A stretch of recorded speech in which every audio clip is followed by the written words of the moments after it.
최근 저도 뭐 뉴스에서 봤는데 어떤 반성문을 뭐 대필해주는 업체도 있고 탄원서를 좀 만들어주는 곳도 있고 이런가 본데, 남들 다 뻔히 내는 그런 뻔한 반성문 탄원서를 내면서 남들과는 다른 판결을 받겠다?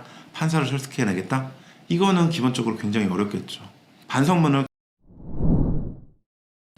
안녕하세요. 박원경 변호사입니다. 이번 시간에는 양형 변호에 관해서 영상을 제작을 했습니다. 변호사 도움 받아서 재판을 진행하시는 경우도 있겠지만 혼자 수사재판 임하시는 경우도 많이 있으실 텐데, 이런 사항도 좀 참조해 보시면 도움이 될 것 같습니다. 먼저 자주 묻는 질문 알려드릴게요. 그러니까 본 영상은 뭐 내가 무죄를 다투겠다 하지도 않았다, 죄가 안 된다 이런 거 다투는 게 아니라 내가 한 행동이 맞고 내 잘못이 맞는데 어떤 처분을 받을 것인가, 그러기에 줄이는 차원을 양형변호라고 하는데, 그 차원에서 영상을 이해해 주시면 될 것 같습니다. 먼저 자주 묻는 질문으로 반성문이나 탄원서를 내면 뭐 수사나 재판에 반영이 됩니까? 라고 묻는 경우가 있어요. 혹은 뭐 음주운전 사건인데 경제적으로 힘든데 벌금액에 대해서 반영이 됩니까? 라는 내용도 있습니다. 좀 이게 막연한 질문인데 꽤 많이 주세요. 그러니까 반성문 내면 반영이 되냐, 반성문 내면 뭐 또 탄원서 이렇게 모아서 좀 내면 되겠느냐, 이렇게 물어보는 것이겠죠. 일단 형사사건의 그 변호 방식은 두 가지가 있습니다. 내가 죄를 저지르지 않았다라든지 내가 그와 같은 행위를 한 건 맞지만 죄가 되지가 않는다 라는 식으로 수사 단계에서는 무혐의다, 재판 단계에서는 무죄다 라는 식으로 변호하는 걸로 방식이 있습니다. 그래서 이제 경찰에서는 무혐의로 뭐 불송치나, 검찰에서는 무혐의 불기소 처분, 뭐 법원에서는 무죄 판결, 뭐 이런 것들을 목표로 해서 변호해 가는 방식이라고 볼 수가 있겠죠. 피고인의 입장이. 또 한 가지는 유죄 변호라고 하는데, 유죄 변호, 죄는 인정을 하면서 그 양형 사유, 형을 정하는 사정을 좀 많이 참작을 해서 봐달라, 정상 변호라고도 합니다. 그래서 이제 수사 단계에서는 검사 이 경우에 사안이 가볍고 어느 정도만 합의가 되거나 이런 사정이 있을 때 재판에 넘기지 않고 봐주는 기소유예 불기소 처분, 이런 걸 목표로 하거나, 경찰에서는 그럴 권한은 없습니다. 죄가 된다면 무조건 검찰로 넘기니까요. 법원에서는 어떤 선고유예, 벌금형에 대한 선고유예나 벌금형이나, 그러니까 예상하는 것보다 좀 경한형을 받기 위한 변호 활동이라고 볼 수가 있겠죠. 이 두 가지가 있습니다. 본 영상은 당연히 유죄 변호, 양형 변호, 정상 변호를 전제로 해서 소개시켜 드리는 내용입니다. 그러면 양형 변호의 핵심이 뭐냐? 뭐 형량을 정할 때 핵심이 뭐냐? 죄가 인정된다고 할 때 형법상 양형 사유는 형법 제51조에서 정하고 있습니다. 그래서 형을 정함에 있어서 다음 사항을 참작하여야 된다라고 규정을 하고 1부터 4까지 규정이 되어 있습니다. 범인의 연령, 성행, 지능 환경, 피고인에 대한 내용이겠죠. 피고인의 어떤 성장 환경이나 나이나 뭐 이런 것들, 또 피해자에 대한 관계, 서로 뭐 잘 아는 사이였냐, 가족이었냐, 아니면 처음 본 사이였냐, 뭐 이런 것들도 고려를 한다는 거죠. 그리고 또 범행의 동기, 왜 범행을 저질렀느냐, 어떤 수단을 썼고 어떤 결과가 야기가 됐느냐, 뭐 피해자가 사망했느냐, 아니면 큰 재산상 손해를 받느냐, 뭐 이런 것들이겠죠. 그리고 마지막으로 4호에서 범행 후의 정황을 설명을 하고 있습니다. 범행 후라고 했습니다. 이 차이겠죠. 1호에서 3호까지. 그래서 구분을 하자면 1에서 3호는 이미 확정된 과거 사실입니다. 그러니까 피고인의 연령이든 뭐 성행이든 뭐 이런 것들은 다 이미 정해져 있는 거죠. 전과든 과거에 어떤 선행을 뭐 착한 일을 했든 혹은 범행 당시의 상황이든 이미 다 정해져 있는 겁니다. 그 바탕으로 수사가 시작이 되는 것이겠죠. 그래서 이 부분은 이미 정해진 사실을 수사기관이나 재판, 법원 판사에게 어떻게 설명을 해서 어떻게 재구성을 해서 이렇게 봐야 됩니다, 관점을 제시하는 것이겠죠. 그리고 이미 1에서 3호 같은 경우는 어떤 응보, 죄값과 좀 상응이 됩니다. 이 얘기는 뭐냐면 어떤 형량, 죄를 저질렀으면 벌을 받아야 된다. 이 벌, 형벌은 두 가지 측면이 있습니다. 죄를 저질렀으니까 그에 마땅하게 처벌을 받아야 된다라는 응보적인 죄값의 관점이 있고, 또 하나는 재범 위헌성과도 상응이 됩니다. 이게 뭐냐면 형량을 정할 때는 죄값도 상응해야 되지만 이 사람이 앞으로 이와 같은 잘못을 다시는 저지르지 않도록 하기 위해서 어느 정도의 형량을 정해야 될까, 이 두 가지 관점이 기본적으로 가장 고려 대상이라고 볼 수가 있겠죠. 근데 이제 범행 후의 정황이라고 하는 거는 이 재범 위험성과 상응하는 부분입니다. 뭐냐면 범행 후에 혐의를 인정을 했느냐, 재판 과정에서 또 인정을 했느냐, 부인을 했느냐, 어떤 태도로 임했느냐, 이런 것들은 앞으로 또 이와 같은 일을 저지를 가능성을 판단하는 데 있어서 중요한 요소가 될 수밖에 없겠죠. 또 피고인이 진심으로 반성을 하느냐, 또 뭐 피해자한테 잘 피해 변제를 했느냐, 피해자로부터 뭐 처벌불원 합의를 받았느냐, 이런 것이겠죠. 그래서 1에서 3호는 이미 확정된 사실, 그리고 이 4호는 범행 후 이제 형성해가는 피고인 스스로 어떻게 풀어나갈 것이냐라는 과제라고 볼 수가 있겠죠. 그래서 변호를 할 때는 앞에 부분은 이미 발생한 사실이니까 변호사가 어떻게 잘 설득해내느냐, 어떻게 이게 관점을 제시를 하느냐, 이게 중요한 것이고, 그 이후에 범행 후의 정황은 수사에서 어떤 태도를 보일 것이냐, 뭐 피해자한테 어떻게 잘 변제를 할 것이냐, 어떻게 합의를 받아낼 것이냐, 이런 부분이라고 볼 수가 있겠죠. 그러니까 변호는 생각보다는 범행 후 정황, 여기 부분에 굉장히 집중할 수밖에 없습니다. 범행을 인정한다고 했을 때 합의가 제일 중요한 양형조건인 경우는 여러분들 잘 아시지 않습니까?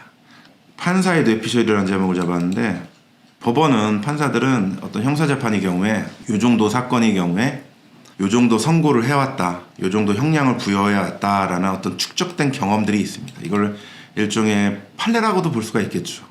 그래서 이 정도 사건은 이 정도 형량을 부여한다라는 기본 전제를 깔고 형사재판에서 형량을 정하게 됩니다.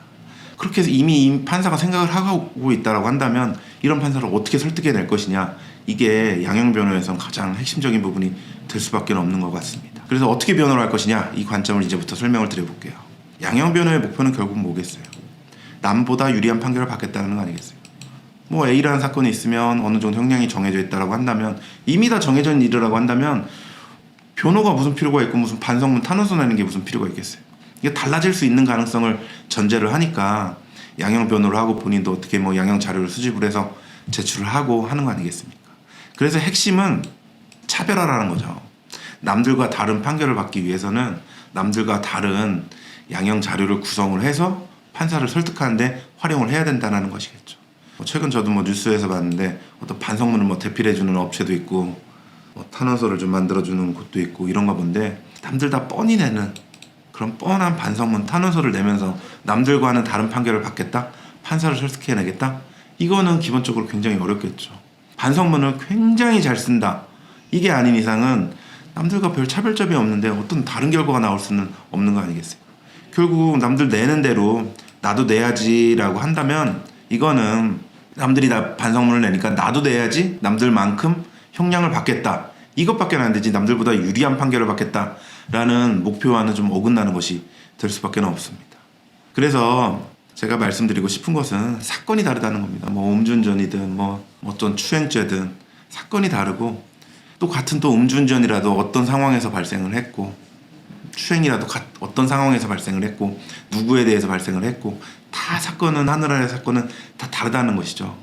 그래서 그에 맞춰서 양형 자료를 뭔가를 좀 내줘야지 내 사건의 형량에 있어서 가만히 되지 않겠냐라는 겁니다. 물론 애초 고의 계획적으로 이런 범행이라고 한다면 양형 자료가 마땅히 효과를 발휘하기는 어려울 수도 있을 것 같아요. 근데 그런 정도가 아니라고 한다면 대부분의 어떤 범죄 상황들은 무지, 뭔가를 알았어야 되는데, 뭔가 예측했어야 되는데, 이런 과실범들이겠죠. 혹은 나태, 불성실이라고 볼 수가 있겠죠. 뭔가 좀 미리미리 해놨어야 되고 했는데, 혹은 욕망, 어떤 뭐 재산상 욕망이든 뭐 금전적 욕망이든 성적 욕망이든 이런 데서 대부분의 범죄들은 기인을 하는 것입니다. 이렇게 원인들을 파악을 해야지 그에 맞춰서 어떤 양형 자료를 구성을 할 수가 있는 것이겠죠. 이건 뭐 재범의 위험성과도 관련이 됩니다. 원인을 내 스스로 찾아서 그에 맞는 대책을 내가 이렇게까지 노력을 했습니다라고 판사한테 얘기를 해야지 어떤 범죄에서 정해진 어떤 재범의 위험성을 전제로 한 형량 범위를 깎을 수가 있는 것이겠죠. 그래서 잘 몰랐다라고 한다면 관련 공부도 열심히 하고 뭐 자숙하고 있다, 이런 부분이 좀 어필이 되고 그런 관련 자료들이 제출이 돼야겠죠. 예를 들어서 뭐 성희롱이든 뭐 이런 사건이라고 한다면 성적 감수성이나 성인지나 이런 것들을 잘 몰랐기 때문에 이번에 공부를 하고 뭐 강의도 듣고 이런 자료를 낼 수가 있겠죠. 혹은 나태라고 한다면 지금은 뭐 성실하게 살아가고 있다, 뭐 게임도 안 하고 회사도 열심히 다니고, 이런 모습들을 좀 어필하는 게 관련 자료로 보여줄 필요가 있겠죠. 또 욕망이라고 한다면 가령 뭐 성적 욕망이든 어떤 충동 조절 장애든 이런 것들도 정신과적 치료를 받고 있고 진료도 받고 있고 상담도 받고 있다, 내 스스로 개선하기 위해서 노력하고 있다, 이런 부분을 좀 보여줄 필요가 있겠죠. 흔히들 어떻게 뭐 스트레스로 우발적으로 범행을 저질렀습니다 라고 반성문에 쓰는 경우가 있어요. 제가 보면 웃어서 죄송한데, 스트레스 받아서 우발적으로 저질렀으니까 형량에 참고해달라고 했습니다. 뭐 물론 이건 범행의 원인 측면에서는 뭐 충분히 얘기할 수는 있겠죠. 근데 살다 보면 스트레스 안 받는 사람이 어디 있겠어요. 뭐 스트레스 받을 때마다 우발적으로 또 범행 저질 수도 있습니다라는 얘기밖에 더 되겠어요. 그러니까 어떤 스트레스인지 일이든 뭐 가정이든 뭐 교우 관계든 어떤 원인이 있다라고 한다면 그와 관련된 부분을 스스로 성찰해보고 이 원인 때문에 발생한 것 같다. 그러면 그 원인을 줄이기 위해서 내가 뭐 일을 줄인다든지 뭐 여가를 늘렸다든지 어떤 뭐 욕망을 줄이기 위해서 뭐 핸드폰을 뭐 어떤 뭐 잘 안 쓴다든지 이런 것들을 좀 보여주는 내용이 같이 가미가 돼줘야지 판사도 형량에 있어서 아 이게 스스로 노력하고 있구나라는 점을 감안을 해서 형량에서 이제 뭐 좀 유리한 처분을 할 수가 있는 것이겠죠. 그리고 또 이런 관점도 있습니다. 똑같은 형량을 선고해도 피고인별로 받게 되는 불이익이 다른 사건들이 있어요. 예를 들면 뭐 일반인과 공무원이라고 할게요. 그런데 공무원 같은 경우는 벌금형 100만 원만 선고가 된다 하더라도 직장을 잃습니다. 근데 공무원이 아닌 경우는 100만 원이든 뭐 200만 원이든 선고가 된다고 해서 받게 되는 불이익이 그렇지는 않아요. 뭐 직을 잃거나 이렇지는 않아요. 사기업의 경우에는. 그러면 피고인별로 받게 되는 불이익이 너무 다르다라는 거죠. 물론 뭐 이제 공무원이 성범죄를 저질렀으니까 당연히 어떤 불이익을 더 받아야 되지 않겠느냐 이런 관점이 더 있을 수도 있어요. 하지만 어떤 공무원이기 때문에 저지른 성범죄가 아니라고 한다면 이 부분은 어필할 필요가 있죠. 판사님께서 저와 뭐 똑같은 형을 선고한다 하더라도 내가 받는 불이익은 그 이면으로 직장을 잃거나 이런 부분이 현저하다. 그러니까 이런 사정을 좀 감안을 해달라.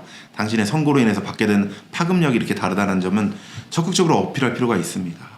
그래서 뭐 성범죄 공무원의 경우 다른 사람과 달리 뭐 직을 잃게 된다. 혹은 뭐 성범죄 취업 제한 직종에 종사하고 있다라고 한다면 이 부분도 어필할 필요가 있어요. 대부분의 성범죄 취업 제한 직종이 평생 그 일만을 준비해서 그 자격증을 취득해서 했다라고 했는데 우연히 성범죄를 저질러서 판사가 취업 제한 명령을 부과할 경우에는 자기가 유일하게 할 수 있는 그런 경제활동을 못하게 된다라는 점은 어필할 필요가 있겠죠. 다른 사람의 경우에 취업 제한 아무리 많이 받아도 아무 해당이 없는데 나의 경우에는 이렇게 받게 될 경우 생계활동에 중대한 지장이 있다. 이 부분은 꼭 얘기를 할 필요가 있겠죠. 그럼 판사도 고민하게 만드는 게 핵심 아니겠습니까? 그리고 또 뭐 집행유예만 선고되어도 내가 받게 될 불이익이 엄청 크다. 예를 들어서 뭐 금융기관 등기 임원 같은 경우는 죄명과 상관없이 집행유예만 선고돼도 결격 사유가 규정되어 있는 경우들이 있습니다. 이런 부분들도 본인이 좀 파악을 해서 판사한테 알려줘야지 판사도 알고 아 이거를 이렇게 부과를 할까 말까 고민을 하게 만들 수가 있겠죠. 제가 뭐 모든 경우를 다 포함을 해서 본 영상을 제작할 수는 없는 것 같습니다. 근데 다만 뭐 이런 것들을 좀 간과하는 부분들이 있어서 본 영상을 제작하게 되었고 영상 관련해서 궁금하신 부분이 있으면 또 언제든 저희한테 질문 주시거나 뭐 피드백 주시면 저희가 반영하도록 하겠습니다. 감사합니다.